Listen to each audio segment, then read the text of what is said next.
Bienvenue encore cette semaine à Hockey le Magazine. Jasmin, qu'est-ce que tu as pour nous cette semaine? Bien, on va vous présenter dans quelques minutes une entrevue avec Sylvain Guimond qu'on connaît bien, qui va nous parler d'anxiété cette semaine. Mais juste avant cette entrevue, un entretien qu'on a réalisé il y a quelques semaines avec Éric Bélanger, entraîneur-chef des Lions de Trois-Rivières, qu'on a commencé à vous présenter au fil des dernières semaines. Nouvelle organisation qu'on a au Québec et qu'on est content de pouvoir montrer un peu qu'est-ce qu'ils font là-bas parce qu'Éric Bélanger a toute une tâche devant lui cette saison. Oui, absolument. De ton côté, à toi, Danny? Bien, moi, sur la glace avec l'Académie CCM puis les 360, on travaille avec Mathieu Gravel au niveau du contrôle de rondelle et surtout comment l'utiliser comme point pivot pour changer de direction. Hockey le Magazine, c'est parti.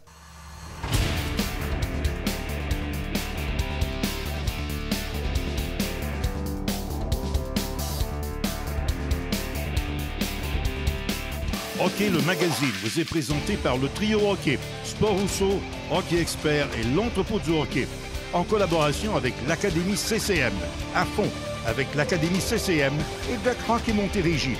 L'expérience à son summum. Hockey le Magazine a le plaisir de recevoir cette semaine le nouvel entraîneur-chef des Lions de Trois-Rivières, Éric Bélanger. Éric, ça me fait plaisir de te retrouver ici dans ton nouvel amphithéâtre. Comment tu te sens à l'approche de ce grand défi-là qui va commencer? On parle beaucoup des joueurs puis de l'organisation, mais pour l'entraîneur aussi, ça va être tout un défi. Oui, tout un défi. De pression, non, ben, on est très excités, très fébriles. Ça fait plusieurs mois qu'on travaille et puis là, on est comme à la limite. Là. On était en meeting depuis 2-3 jours avec Pascal et Alex Cousineau.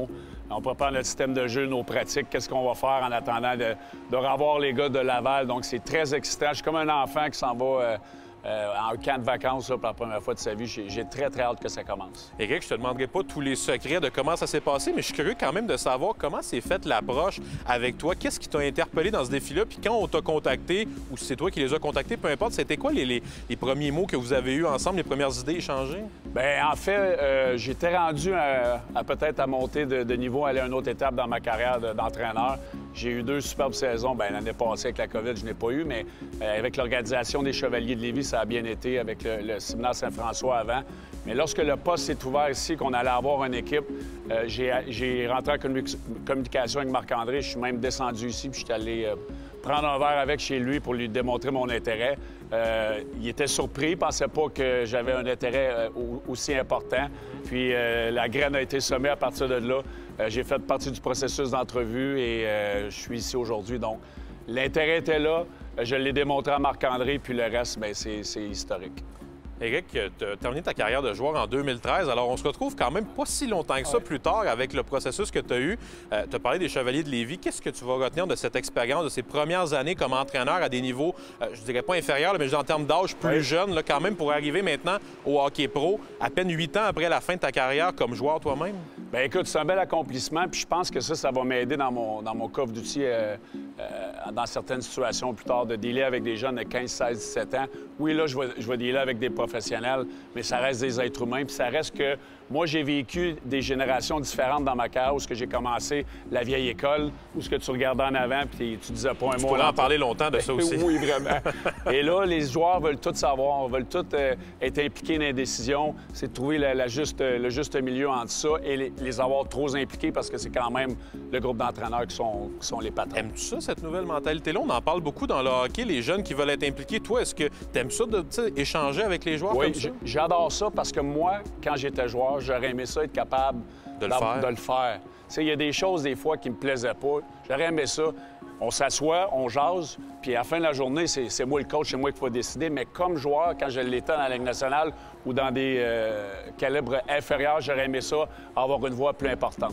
Il y a une des choses que je voulais absolument parler avec toi, c'est le nombre de Québécois qui vont être avec vous. Je pense que je me tromperais pas en disant que c'était le mot d'ordre au début quand on a commencé à regarder des joueurs. Puis ça, c'est une belle chose d'avoir autant de Québécois qui vont être là. C'est le sentiment d'appartenance avec le Québec que vous voulez développer, Éric? Bien, tu sais, je veux dire, c'est comme donner une chance à nos joueurs québécois de revenir à la maison. Est-ce que ça va être 100 %? Non, parce qu'il y a l'association avec le Canadien et eux ont des joueurs dans l'organisation. Et puis c'est pas ça qu'on demande non plus. Exactement, ouais. Mais je peux dire, là, j'ai les noms, je les dévoilerai pas aujourd'hui. Je sais à peu près mon line-up va ressembler à quoi. Puis je peux vous dire que le pourcentage est beaucoup plus haut que 80 % que ça va être des Québécois, si c'est pas 90. Donc, on est là. Ça va être une belle saison à vivre. Puis en terminant, je voulais juste te demander, toi, personnellement, qu'est-ce que ça te fait d'avoir le logo? Je pointe vers là, c'est parce que je vois le logo du Canadien sur ton manteau. Toi aussi, personnellement, c'est une belle étape pour toi de te joindre à l'organisation du Canadien de Montréal, la grande famille du Canadien de Montréal? C'est, tu sais, moi, quand j'étais TQ, c'est Canadien nordique, un petit gars de Sherbrooke. C'est sûr. Qui vit à Québec maintenant. Alors, est-ce que c'était vraiment le Canadien ou c'était les Nordiques? J'aimais les Nordiques. Mon joueur préféré était Joe Sakic. Je serais menteur de dire que mais le Canadien, c'est l'histoire, tu sais. Puis je suis comme rentré dans la famille, je suis pas très loin. Je regarde ce qui se passe, puis je m'en ai jamais caché que je me sens comme quand j'étais joueur, comme quand j'étais petit cul, qui avait un rêve de jouer dans la Ligue nationale comme joueur, je l'ai atteint. Là, je me sens un petit peu de la même façon, la fébrilité de vouloir retourner dans la Ligue nationale comme entraîneur et élever la Coupe Stanley que j'ai jamais eu la chance de gagner comme joueur. Ça serait un rêve extraordinaire de le faire comme entraîneur. Eric, je te souhaite la meilleure des chances. Ancien analyste à RDS, on est déçu de t'avoir perdu à RDS, mais on est content de te retrouver à Trois-Rivières maintenant ici. Bonne chance pour cette première saison-là. Amusez-vous, puis je vous souhaite le plus de victoires possible. Merci beaucoup. On se retrouve chez Collect Édition pour notre question de la semaine avec Patrick cette semaine. Et on est dans la semaine au début du mois de décembre, Patrick. Et si je ne me trompe pas, pour vous, les collectionneurs, c'est une semaine très importante. Il y a beaucoup d'événements cette semaine qui concernent le marché des collections de cartes de hockey. Je me trompe? Oui, exactement. Bien, il y a les événements surtout au niveau des shows de cartes, donc des expositions qui vont y avoir lieu à Montréal pendant une fin de semaine. C'est une exposition qui a lieu 2 fois par année. Et puis, donc, on retrouve plusieurs vendeurs, plusieurs exposants qui viennent soit montrer leur collection, soit vendre, acheter surtout, parce que pour les commerçants, ce qui est intéressant, c'est très prisé d'acheter à ce moment-là. Et évidemment, je suppose que pour toi, Patrick, c'est un petit peu Noël avant le temps, d'avoir ce genre de marché-là. Ça doit être toujours plaisant à chaque année d'aller voir qu'est-ce qu'il y a sur le marché ces temps-ci. Oui, bien surtout, c'est que les collectionneurs qui viennent visiter ces endroits-là amènent des fois des articles qu'on ne voit jamais, puis on se dit, mais mon Dieu, c'est unique au Québec, on n'aurait jamais pensé voir des trucs comme ça ici. Puis là, évidemment, c'est la course avec celui qui va donner le meilleur montant pour obtenir cet item-là. Et ça nous amène donc à notre question de la semaine cette semaine.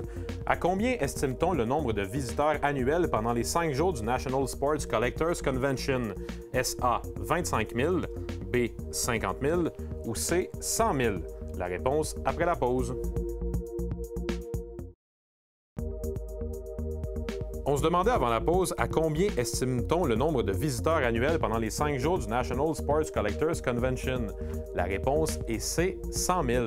Et Patrick, tu as déjà fait partie de ces 100 000-là, si je me trompe, lors d'un an en particulier. Comment tu avais trouvé ton expérience lorsque tu étais allé à cet événement-là? C'est génial. C'est une fête incroyable pour les collectionneurs. Il y a beaucoup de gens. Puis une chose qu'il ne faut pas oublier, c'est que souvent, ces événements-là amènent des séances de signature d'athlètes à travers le monde. Et puis, donc, de voir toute cette gang-là courir pour des autographes ou du moins d'aller chercher leurs cartes rares qu'ils veulent pour finir leur collection, c'est fantastique. Merci beaucoup, Patrick. Merci. On retrouve Sylvain Guimont encore une fois cette semaine, docteur en psychologie du sport, qui est avec nous pour une 2e fois cette année. Merci Sylvain d'être encore avec nous. Merci à toi, c'est plaisant d'être ici. Sylvain, on parle d'un sujet, malheureusement, il faut en parler un peu, mais je pense qu'il y a moyen d'en parler et que ça reste quand même constructif. C'est l'anxiété de performance qu'on a malheureusement entendu parler dans les dernières semaines avec ce qui est arrivé avec Jonathan Drouin à Montréal. Tout le monde connaît un peu l'histoire qu'il a vécue. Parle-moi un peu de comment... Je pense que toi, personnellement, tu as géré ça. Je pense que tu as été impliqué un petit peu dans ce processus-là. Comment tu as géré tout ce genre de choses-là quand ça se manifeste chez un jeune, l'anxiété de performance? Écoute, pour comprendre l'anxiété, il faut presque l'avoir vécu soi-même pour savoir comment c'est envahissant. Donc, chez les jeunes athlètes, c'est un peu la même chose. On a de l'anxiété qui est une anxiété d'anticipation parce qu'on veut bien performer, puis c'est une anxiété où on va se sentir vraiment un peu dépourvu parce qu'on a déjà... la suite? Ah oui, on a déjà dans notre tête des scénarios. Si ça n'allait pas bien, qu'est-ce qui va se passer? Est-ce que je vais être à la hauteur? Et ça, on le fait souvent vraiment en amont de ce qu'on va devoir vivre comme performance. Puis on le vit déjà avant même d'arriver au moment où on devra performer. Donc, chez les jeunes, on le voit, c'est de plus en plus présent, de plus en plus jeune. Et on le voit aussi chez nos athlètes de haut niveau qui avaient, on n'en parlait pas, Jasmin. C'est justement, je trouve ça super intéressant que tu en parles. Puis excuse-moi de te couper, c'est que j'allais te demander, est-ce qu'on en voyait avant aussi, mais on n'en parlait pas, ou c'est simplement que c'est pas un phénomène qui était connu? Qu'est-ce que c'était il y a quelques années? Je pense que les deux raisons sont bonnes. Un, on en parlait moins, et je pense aussi qu'il y en avait moins. Mais maintenant, de plus en plus, les gens savent qu'ils doivent en parler.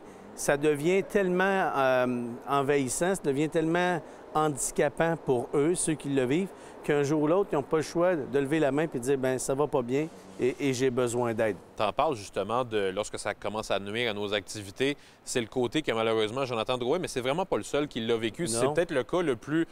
je dirais qu'on a parlé le plus au cours des derniers mois, mais il y en a d'autres qui l'ont vécu. Et moi, ce que je voudrais te demander, c'est comment tu gères ça lorsqu'un jeune, un professionnel, peu importe, rentre dans ton bureau et te parle de ça. Évidemment, ça ne doit pas être facile pour lui de t'en parler, ça c'est la première chose. Mais après ça, comment tu l'aides? C'est quoi l'après ensuite? Ce qui est vraiment important, c'est que il y a des spécialistes dans chacun des domaines. Donc, nous, on est vraiment spécialisés au niveau de la performance, quand c'est vraiment de la psychologie du sport.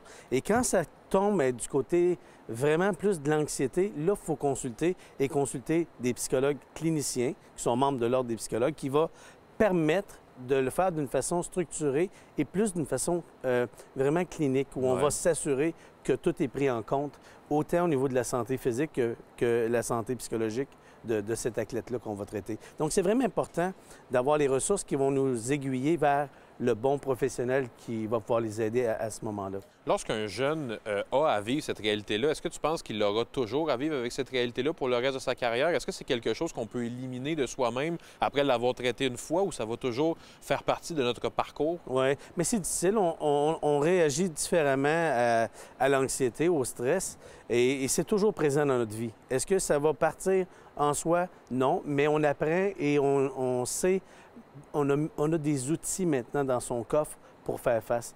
Moi, j'ai adoré l'entrevue qu'il a donnée à notre collègue Chantal Maccabé. Et Chantal a su le mettre à l'aise dans cette entrevue-là, où il dit tout simplement, je suis allé chercher de l'aide et aujourd'hui, bien, elle lui demande, c'est quoi les objectifs que tu t'es fixés? Il dit tout simplement, non, je ne me suis pas fixé d'objectif parce que le seul et unique objectif qu'il doit avoir, c'est de s'amuser, puis il va bien performer suite à ça.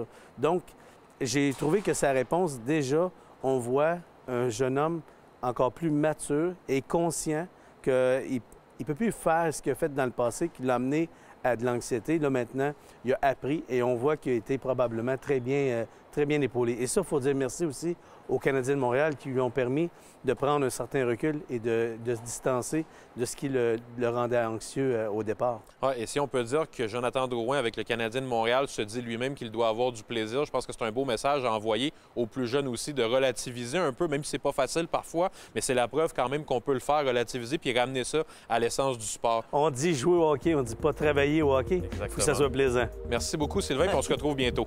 Merci, Jasmin.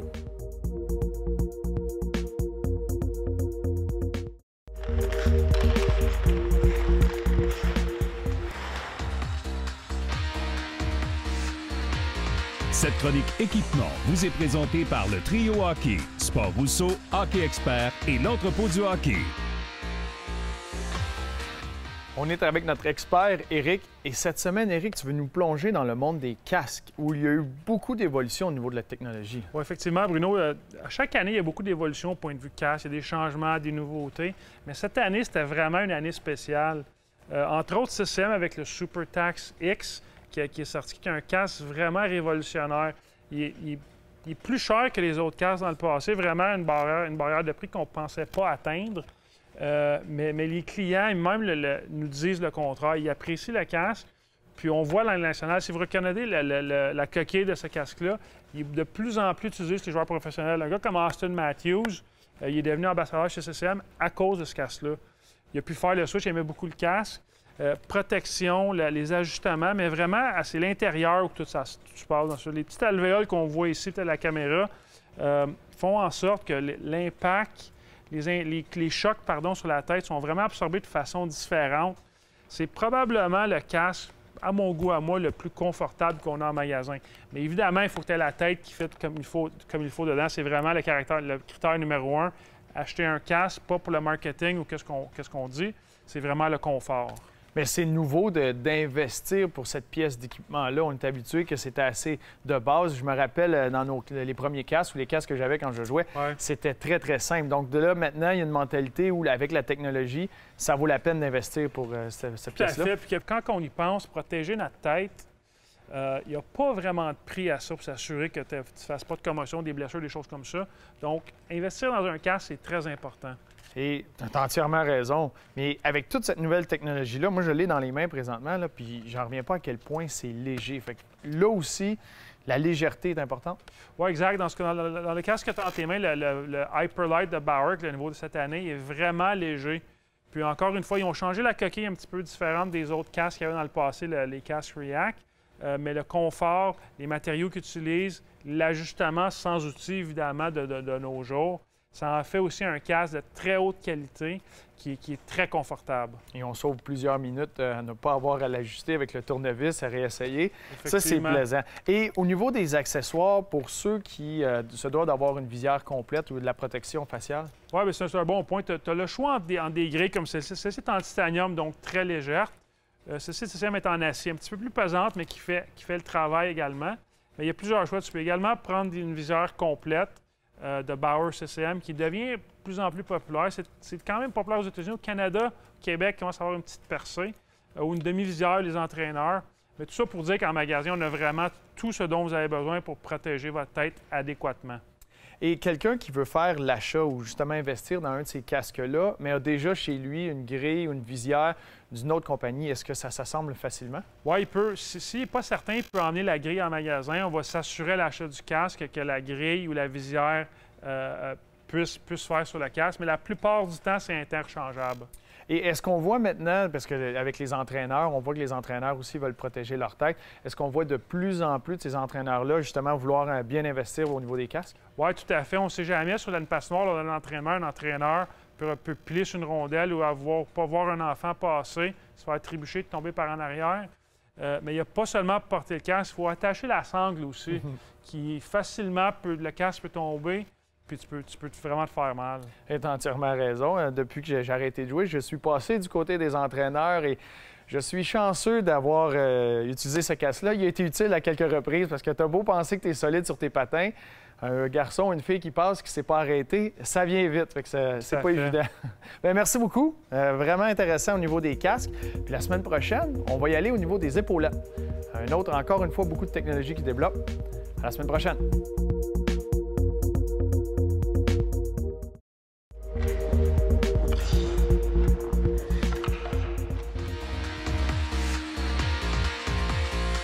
La chronique sur la glace est une présentation de l'Académie CCM. À fond avec l'Académie CCM. Bienvenue encore cette semaine à l'Académie CCM présentée par Play 360, la destination pour vous améliorer sur le plan technique, évidemment, en compagnie cette semaine de Mathieu Gravel. Mathieu, qu'est-ce que tu as pour nous au menu? Bien, un peu comme la dernière fois, la dernière capsule, on va travailler encore sur le positionnement de la rondelle, tourner autour de la rondelle. On va le mettre plus dans des situations de jeu. Une situation où est-ce qu'on prend de l'accélération sur une longue distance, puis une dans un espace restreint. Et encore une fois, c'est toujours la position de la rondelle, puis d'être capable de l'utiliser comme espèce de pivot. C'est comme le volant d'une voiture. Où est-ce qu'on va aller se diriger, on place la rondelle. Allons voir ce que ça donne. Donc, Mathieu, tu vas nous faire la démonstration. En fait, techniquement, avant le parcours, techniquement, qu'est-ce que tu veux voir? Moi, je veux que quand ils vont changer de direction, je veux que la rondelle soit positionnée en premier pour faciliter la transition, le changement de direction. C'est un peu comme mettre ton clignotant. C'est la rondelle qui détermine l'endroit où tu t'en vas. Tu places ta rondelle pour aller de ce côté-là, tu places ta rondelle... Parce qu'on veut des changements de direction serrés. On veut garder nos pieds en mouvement. On ne veut pas faire des virages brusques. On veut être en croisement. Mais il faut être le plus serré possible parce qu'on a juste la largeur de la patinoire pour travailler. Est-ce que tu peux nous faire une démonstration? Oui. Je m'en viens chercher la ligne bleue. Ici, je vais positionner la rondelle où je veux aller. Je m'en viens toucher à la ligne de ringuette, ma rondelle où je veux aller. Ligne bleue, rondelle où je veux aller. Je finis avec mon lancer au filet. Si je garde ma rondelle devant moi, nécessairement, quand je vais arriver ici, je vais tourner, puis ça va être long avant que je puisse arriver. Fait que ça va finir avec un virage brusque à l'autre bout. C'est parti. Positionne la rondelle, garde tes pieds en mouvement, c'est ça. Tourne la tête, les épaules, les hanches vont suivre. C'est ça, et on finit avec un lancer. Alors Mathieu, prochaine étape, souvent dans les changements de direction, on incite en offensive les joueurs à revenir vers le centre, joueurs et joueuses, à revenir vers le centre de la glace. Donc, ton prochain exercice, là, tu as mis des petits buts où on aurait pu placer un bâton ou quoi que ce soit, un obstacle pour empêcher de continuer en ligne droite, dans le fond. Et explique-nous quel est l'objectif et sur quoi tu veux travailler exactement avec nos jeunes aujourd'hui.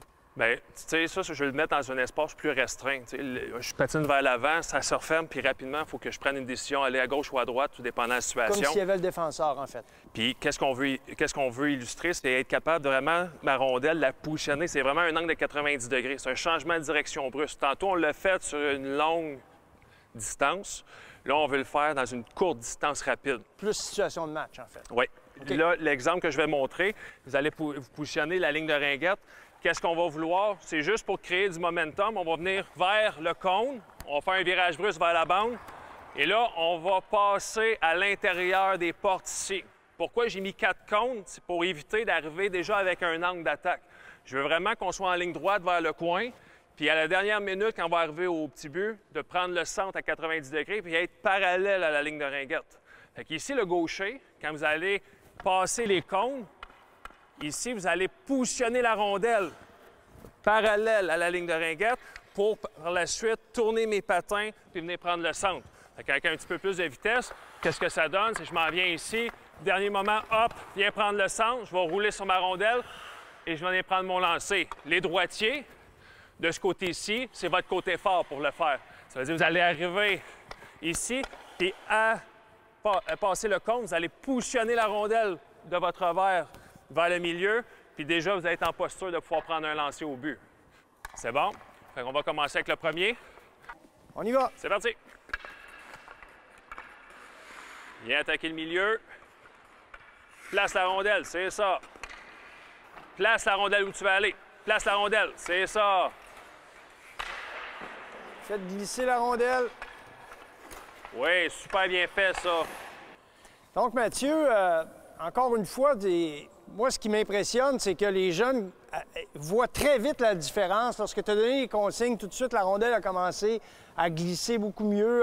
Ils ont placé la rondelle avec un petit peu plus de fréquence, un petit peu plus de régularité. Souvent, on va tout de suite dans des gros exercices, puis après ça, c'est dur d'amener ces petits points-là. Fait que, tu sais, c'est petit, c'est ciblé, on travaille sur les petits détails. Donc, vous avez encore une fois du matériel très intéressant pour continuer à vous améliorer et à progresser. Bon entraînement. Excellent segment de Mathieu Gravel. La semaine prochaine, de quoi on parle? Bien, on va aller voir les gens de Deck Hockey Montérégie la semaine prochaine, nouvelle association qu'on a cette année, qu'on est bien fiers de vous présenter aussi. De même qu'une autre visite chez Stéphane Dubé dans le gymnase pour aller travailler un petit peu sur certains éléments dans le gymnase. De ton côté, sur la glace avec l'Académie? Ce sera avec Denis Chalifou. On va travailler sur ce qu'on appelle l'open face, comment on ouvre les patins pour réussir à changer de direction efficacement. Manquez pas ça la semaine prochaine.